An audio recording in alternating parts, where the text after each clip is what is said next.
Tijeras Canyon, sometimes also referred to as Tijeras Pass, is a prominent canyon in the central part of the U.S. state of New Mexico. It separates the Sandia Mountains subrange to the north from the Manzano Mountain subrange, specifically the lower Manzanitas subrange, to the south. These subranges are part of the larger Sandia-Manzano Mountains. Tijeras Canyon forms a pass through this range.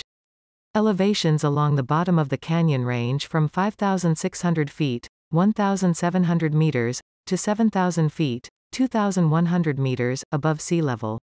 The canyon drains to the west, into a large dry wash known as Tijeras Arroyo, which runs through Kirtland Air Force Base, passes just south of the Albuquerque International Airport, and then joins the Rio Grande.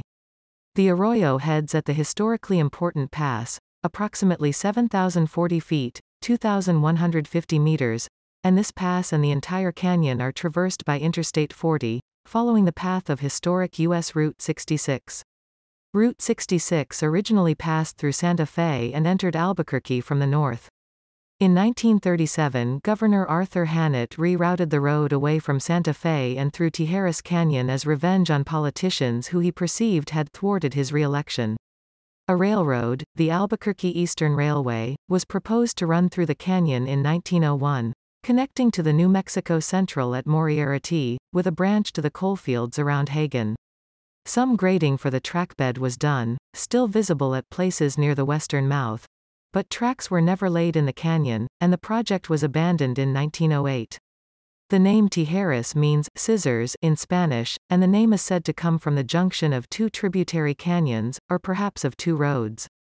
The name is most properly applied only to the small village, Tijeras, at the junction, as the original name of the canyon was Cañón de Carnway. However, the name Tijeras is now almost universally applied to the canyon. The original inhabitants of the canyon were Pueblo people, occupying Tijeras Pueblo near the site of the present-day town of Tijeras, but the site has long been deserted. The largest employer in the canyon is a cement plant which opened in the late 1950s. Its buildings and excavations dominate the portion of the canyon and surrounding hills southwest of the town of Tijeras. In 1950, the Tijeras Canyon job was the largest road project ever let in the state of New Mexico. It also carried the honor of being the first U.S. Route 66 four-lane divided highway built in New Mexico. Skousen, Isbell and Johnston Contracting Company was awarded the contract. The job reached completion in 1951. The project extended from Albuquerque's eastern city limits to roughly a mile east of Tijeras.